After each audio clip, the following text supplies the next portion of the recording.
1868, a year when Japan was truly a nation balanced on the edge of a blade. For more than 2 centuries, the country had sealed itself off from the outside world, locked in deliberate isolation, frozen in time. Samurai still walked the streets and commanded authority, carrying out the will of a military government that had ruled Japan for hundreds of years. But that world was burning down. Civil war had broken out, imperial forces loyal to the young Emperor Meiji were fighting to crush the Shogun's military dictatorship once and for all. Right in the middle of all that chaos, between the historic shrines and temples of the former capital Kyoto, a local outlaw and gambler assembled a crew. That crew's name, Aizu Kotetsu, and more than 150 years later, it is still standing, making it the single oldest, still active Yakuza syndicate in all of Japan. Their story looks like nothing else in the history of organized crime. Born from outlaws risking it all to give fallen samurai a proper burial on a blood-soaked battlefield, they evolved over the following century into the undisputed kings of Kyoto's underworld. Until 1992, when they did something that nobody could have seen coming: suing the government of Japan. Yeah, the story of the Aizu Kotetsu is storied, unique, and absolutely wild, so strap in, because this is the 150-year survival story of Japan's oldest mob, and how what was once a samurai-era crew of gamblers ended up taking on the Japanese state. This group, based in the ancient holy city of Kyoto, is the 4th largest of Japan's 3,300 crime families. So, origin stories. Love me some of those. And from most gang profile videos, the early history of a crime syndicate is a fairly brief scene-setting exercise. But in the case of the Aizu Kotetsu, the origin story might genuinely be the most fascinating part of the entire thing. As already mentioned, this is an extraordinarily old criminal organization we're talking about here. One that traces its roots back to the late Edo period of the mid-1800s and the final years of the samurai era. And it was precisely that moment of historical rupture that also gave birth to what would become Japan's oldest, still existing gang. Its founding can be traced directly to one man, Kosaka Senkichi. Born in 1833 and raised in Osaka, his life changed course permanently in 1862 when he traveled to Kyoto and joined the staff of this guy, Matsudaira Katamori, a samurai of the faraway Aizu domain, serving as military commissioner of Kyoto, tasked with maintaining peace in Japan's historic former capital. Kosaka Senkichi was part of the team doing exactly that, and quickly developed a reputation for doing it with extreme violence. Legend has it he accumulated around 70 sword wounds across his body and his face, while his left hand was reduced to just a thumb and an index finger.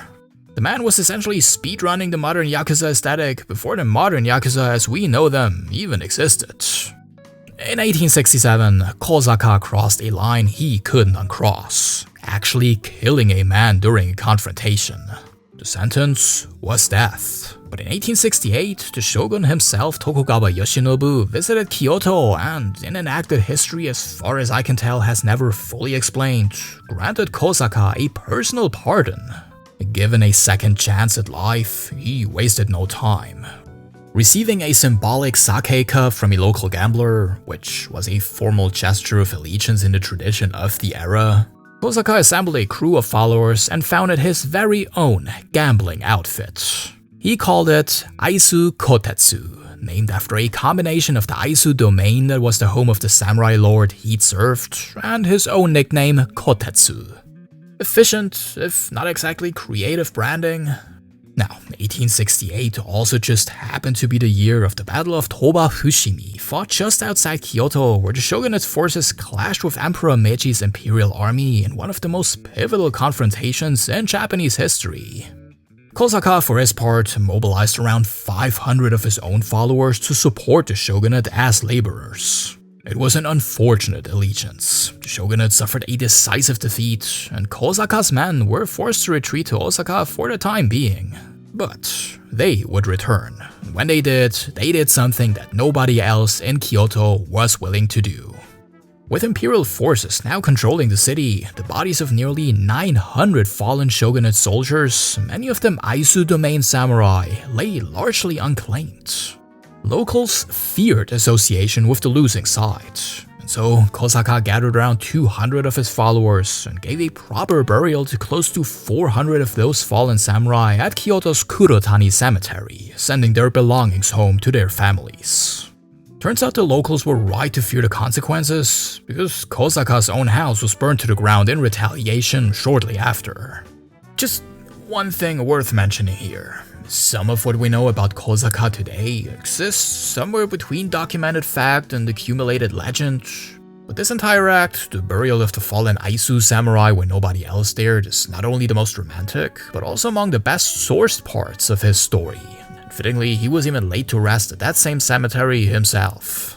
But for the time being, the man still had some living left to do, and over the following decade and a half, his Aizu Kotetsu gang became the dominant gambling operation across Kyoto and the wider Kansai region, reportedly commanding around 2,000 subordinates and operating out of a vast 8,700 square meter headquarters complete with a bathhouse, a sumo ring, and secret passages for when the authorities came knocking unannounced. Because, by the way, gambling was very, very illegal in Japan at the time. In 1883, Kosaka found out just how illegal it was. He was arrested during an 1883 crackdown, released from prison the following year, and then died on March 19, 1885 at the age of 51. Reportedly on the verge of investing his illegal earnings into a horse-drawn carriage company.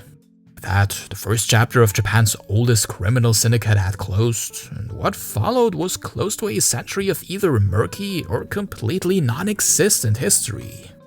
Kosaka's son Unomatsu took over in 1886 and led the organization for nearly 5 decades, until his death in 1935, which took with it not only the last of his bloodline, but also the Aizu Kotetsu gang itself. With no successor in place, its members scattered across Kyoto's underworld and did their own thing for the next 10, 20, 30, 40 years. Till 1975, when one man finally revived the legendary Aizu Kotetsu name. Tsukoshi Riichi, a Kyoto native who had killed his first man at 21 years old, risen through the ranks of the Nakajima Kai gang, and inherited the organization outright following its boss's death in 1960, decided that the legendary Aizu Kotetsu name better reflected both his outfit's stature and its actual lineage. And that it certainly did. Because not only was the Nakajima Kai ambitious, it also happened to trace its own roots directly back to the original Aizu Kotetsu gang. And so in March of 1975, Tsukoshi made it official. The name was restored, the gang's legendary big gourd emblem reintroduced, the suffix Kai meaning association added. Japan's oldest crime syndicate was reborn as the Aizu Kotetsu Kai with Tsukoshi as its 3rd generation boss. And the organization thrived under him. Under his leadership, the organization built strong ties with the Yamaguchi-gumi, Japan's largest crime syndicate based in nearby Kobe. And when the Yamaguchi-gumi's power struggle of 1985 erupted into the largest Yakuza conflict in history, the Aizu Kotetsu Kai was one of the gangs that stepped in as a key mediator, contributing significantly to the eventual peace settlement. That was also to be Tsukoshi's parting gift. He stepped down the following year in July of 1986, handing the organization to his successor. What the Aizu Kotetsu Kai had waiting in that 4th generation leader was not merely a capable gang leader, it had one of the most memorable Yakuza bosses Japan has ever produced. Seriously, this guy was an absolute character. 4,000 gangsters are under Takayama's command in a gang called the Aizu Kotetsu Gumi. This group, based in the ancient holy city of Kyoto, is the 4th largest of Japan's 3,300 crime families. Families Japanese police say pursue lucrative underground criminal enterprises with the structural discipline of a paramilitary organization. Leadership came naturally to Takayama Tokutaro. Born to Korean parents in Japan, he actually got his start in the criminal underworld in 1950 when the outbreak of the Korean War prompted several hundred Korean residents in Japan to form a volunteer army. Takayama contributed his own 20-man group to that effort, and it was his instinctive command of those same men that caught the attention of a local Yakuza boss who offered him a place in his organization. Fast forward 36 years, the now 58-year-old was handpicked by the third-generation Aizu Kotetsu leadership to become the syndicate's fourth boss. Takayama's tenure would go on to represent the absolute peak of the gang's long history. As you can see here, by 1992, 6 years into his leadership, the Aizu Kotetsu was sitting just outside Japan's classic top 3 criminal organizations, but firmly in the conversation as the second largest outfit in the entire Kansai region behind only their old ally, the Yamaguchi-gumi. And Takayama's 4th generation Aizu Kotetsu was not shy about flexing that power. In 1989, the gang moved into a brand new 4-story headquarters complete with, and I promise I'm not making this up, a stuffed polar bear in the hallway. Fun fact, the building also happened to sit just a 2-minute walk from the former Nintendo headquarters. And you know what? There's actually an interesting little story about Nintendo and that Aizu Kotetsu building from just a few years back that I'm gonna get into towards the end of the video. So just stick around for that one. For now though, early 90s. The Aizu Kotetsu had a shiny new office to flex on their ops, and more importantly, they still ran Kyoto. And not just through the old traditional income streams, gambling and construction remained very much a part of the business, but increasingly through something a little more sophisticated: direct involvement in local politics. In a May 1992 interview with the Mainichi Daily News, Takayama openly bragged that his organization provided reliable blocks of votes, going on to claim he had personally delivered 30,000 votes to help elect an unnamed prefectural governor. Saying something like that out loud on the record as the leader of a major Yakuza syndicate? Extraordinarily rare. But then again, Takayama Tokotaro was an extraordinarily unusual Yakuza boss. This man loved the spotlight. He tried his best to cultivate the image of one of those old-school chivalrous gangsters, the honorable outlaw, a type that many bosses like to project. We teach young followers about many things, like the sense of duty and humanity and manners. To stand by the weak, to fight against the powerful, to feed people in starvation, and to put clothes on people frozen with cold. But unlike most of them, he also genuinely relished talking to the press and appearing on national television. In on-air interviews and heated debates about the relationship between law enforcement and the Yakuza, he pushed back directly against police statistics, challenged how resources were being deployed, and generally refused to play the expected role of the mob boss who keeps his head down. In one particularly memorable exchange, he questioned why police even bother guarding Yakuza headquarters during gang conflicts at all, arguing that if the Yakuza were truly as evil as law enforcement claimed, the simplest solution would be to just step back and let them destroy each other. It's not airtight logic, admittedly, but the man could also make some genuinely good points as well. As the child of Korean immigrants in Japan, he understood social exclusion in a way that gave his arguments real weight. He spoke openly about his own background and about the makeup of his own organization, a significant portion of which consisted of social outcasts and ethnic minorities who had found few other doors open to them, while also criticizing Japan's persistent failure to address systematic discrimination in any meaningful way. Takayama was, in short, a bit of a contradiction. A gangster who loved to show off, but also a sharp, outspoken man who said things in public that most people in his position would never dare to. Which is precisely why when organized crime in Japan was about to face its greatest challenge yet in 1992, the Aizu Kotetsu, their 4th generation boss in particular, became by far the loudest voice in the entire room. Loud enough, as it turned out, to be heard all the way in the halls of the Japanese government.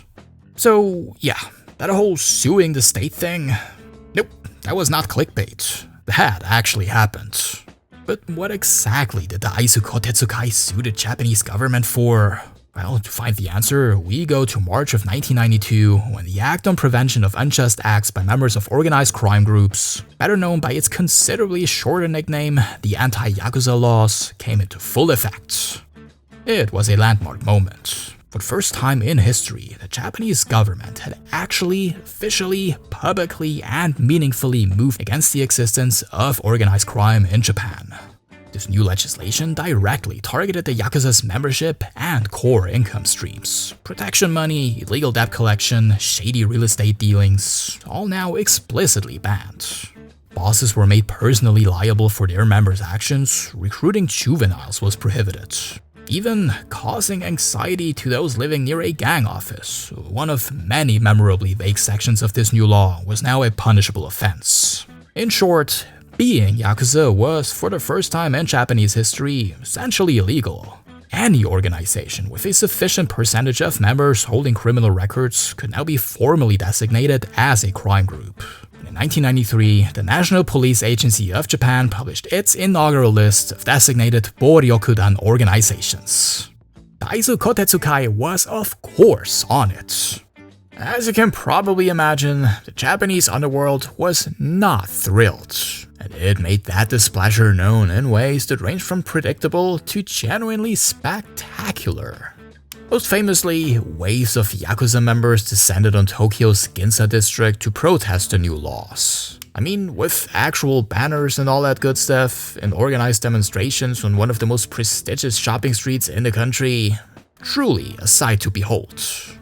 But while all of that was unfolding in public, something considerably more spicy was brewing behind the scenes. Naturally, Takayama Takutaro was the one cooking it up.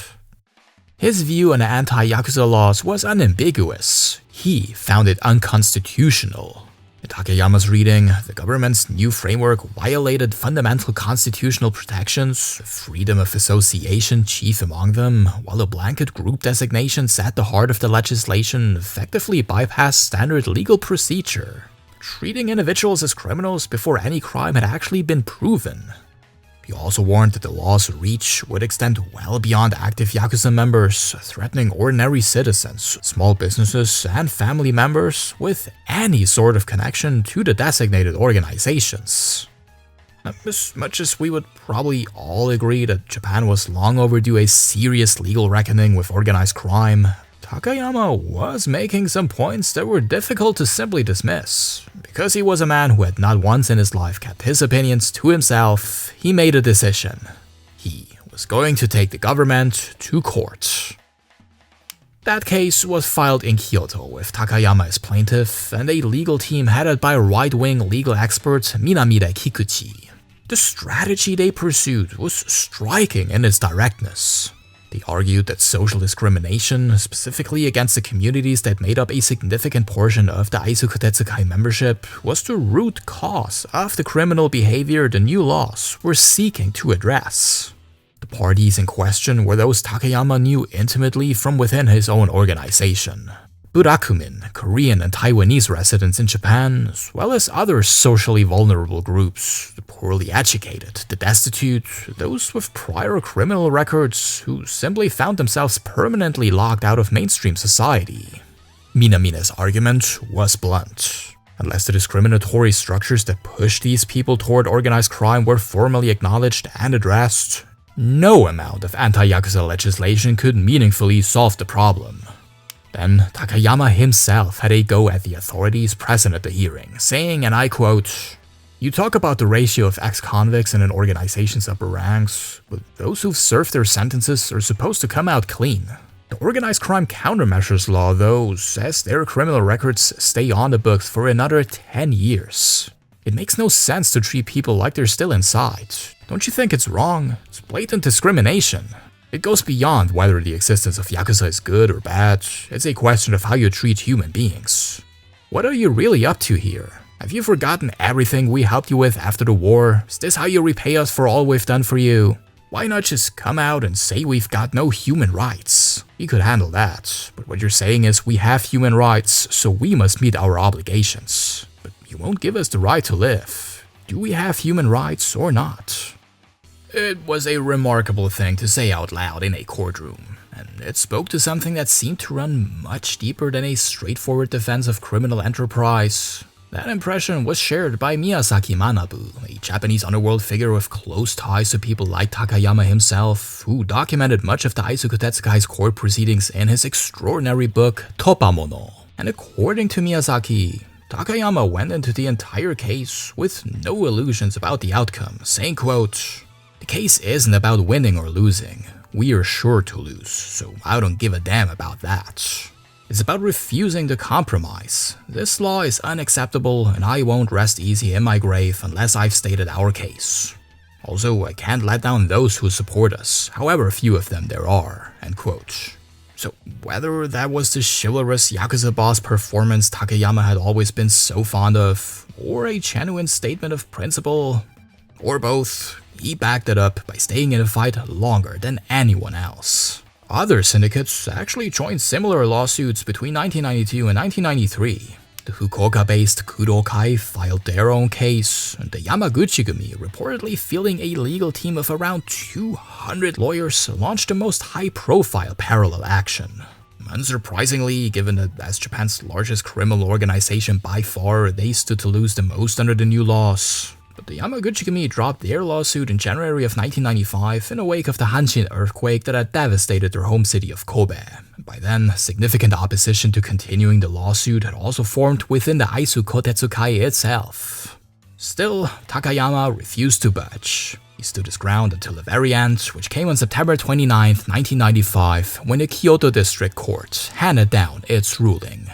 The court found that the Organized Crime Countermeasures Law was intended for the issuing of administrative orders to prevent members of gangster organizations from engaging in non-criminal activities that are unjust, and that the freedom of gangsters itself is built upon the infringement on ordinary citizens' human rights, and it is for this reason that we cannot but conclude that the rights and freedoms that gangster organizations and their members enjoy are antisocial and unjust. In other words, case closed, the law stood, and Takayama Tokotaro, exactly as he had predicted, had lost. But he had said what he had came to say, and nobody in Japan had ever said quite the same thing quite so loudly before. That courtroom defeat, however, also marked the beginning of the end of Takayama's long career in crime. In February of 1997, after 9 years as boss, he retired as 4th-generation leader of the Aizu Kotetsu, handing the keys to his successor and the son of the 3rd-generation boss, Tsukoshi Toshichi. And in almost every single way, Tsukoshi Toshichi was the polar opposite of his predecessor. I mean, I was only able to find a single photograph of the man, which tells you everything you need to know about his relationship with the media compared to his predecessor. But the most significant moment of his tenure came in 2005, when he became a sworn brother of Tsukasa Shinobu, the 6th-generation head of the Yamaguchi-gumi. It was a symbolic act of reconciliation between two organizations that had actually spent much of the previous decade trying to hurt each other. Yeah, despite their long history as close allies, the Aizu Kotetsu and the Yamaguchi-gumi had been locked in a violent conflict throughout much of the 1990s and into the 2000s, sparked by a dispute over which of the two gangs would get a piece of the lucrative renovation contract for the Kyoto station building. This conflict produced numerous violent incidents, including an infamous barbershop shooting in Kyoto that left 2 Aizu Kotetsu-affiliated assailants dead. That 2005 reconciliation ceremony brought an end to the hostilities, but it also papered over a much more troubling development that the Aizu Kotetsu would never fully recover from.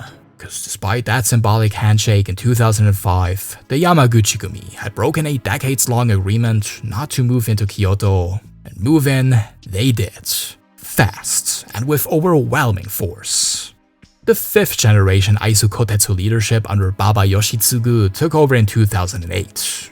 It was on his watch that the Aizu Kotetsu well and truly lost its grip on Kyoto.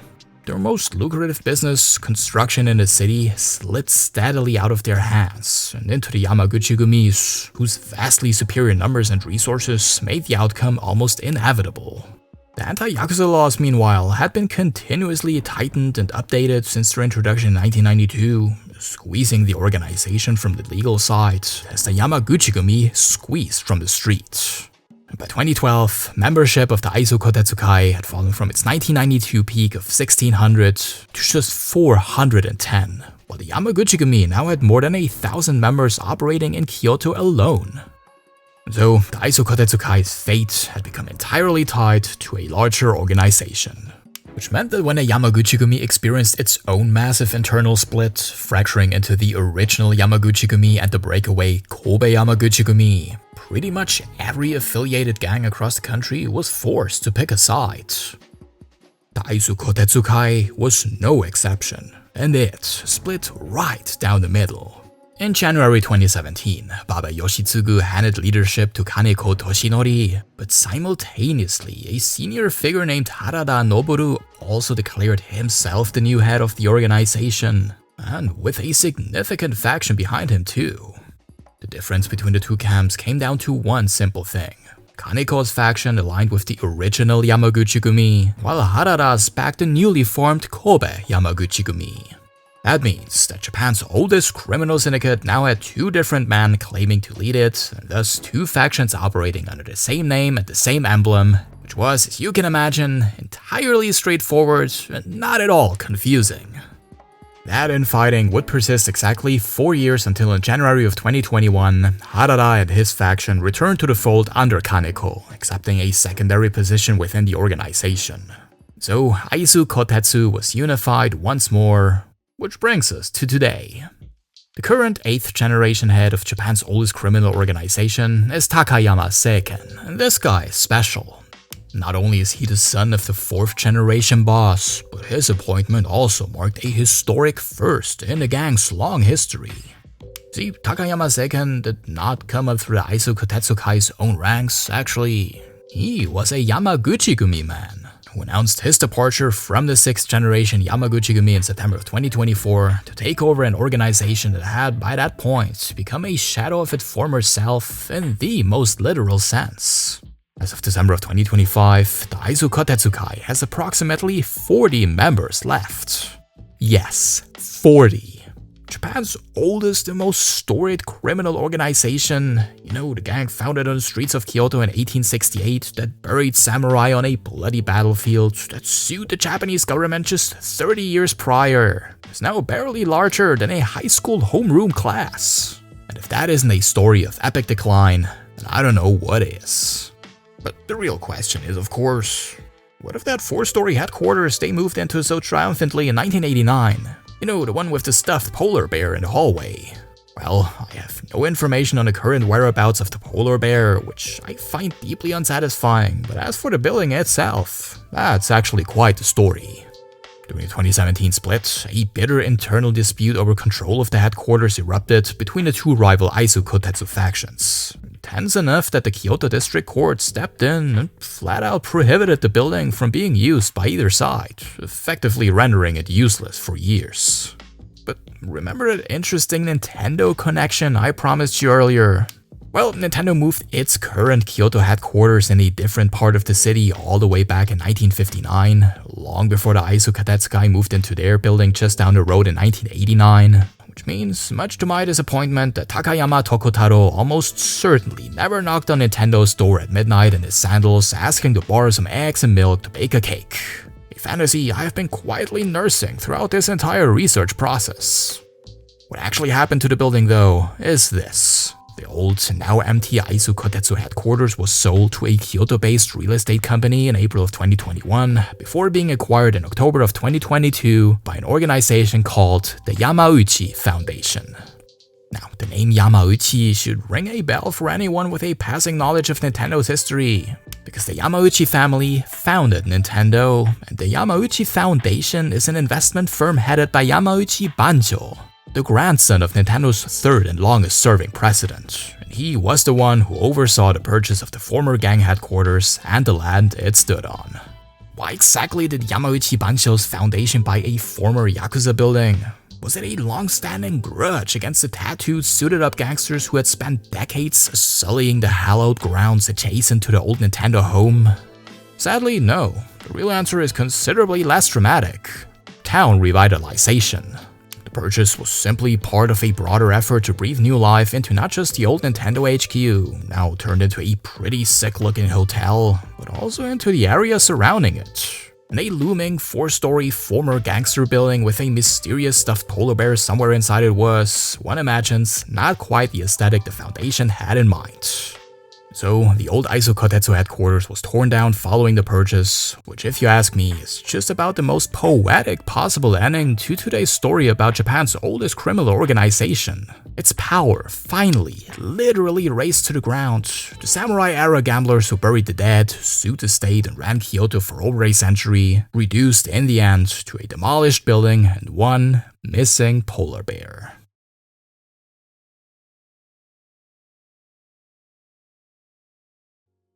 And that's it for the story of the Aizu Kotetsu-kai.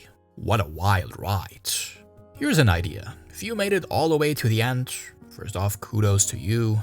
Comment polar bear down below as I go ahead and shout out the amazing people over on patreon.com/AnikiHistory who kindly help keep this channel going, including the Hockey Channelman, Saxonfuchs, D-Fox, Saikajo, Halit Lepta, Xo Wiabu, Tricoat, Kevin Hickson, Buns, Journeyman 351, RK0, Michael Smith, Hajime no James, Utku Senkaya, Steve Matsui, Hai Paynen, Javier Sodavia, Midnight Channel, Turam, Maruinu, Boo Boo Cakes, Chris Scott, Mickey Cox, Michael Wagner, Cheeseburger 6, Lou, CJ and Mary, Cats and Soup, Chart B-Man, Ben Harradine, White Gilden, Sierra DC, T-Bird, Metal Mama, Ian Farmer, Chris Wallace, JR Horse, Adeye Okono, Guillaume Clement y Garcia, Ilya Kuznirovic, Jay-Z, Quintet, Microhex, Jules Schönefuß, Terminal, Kita Kitsune, Northern Fox, Joe Peacock, Anthony Newell, Mr. Anui, iFace X, and Jay Herbert.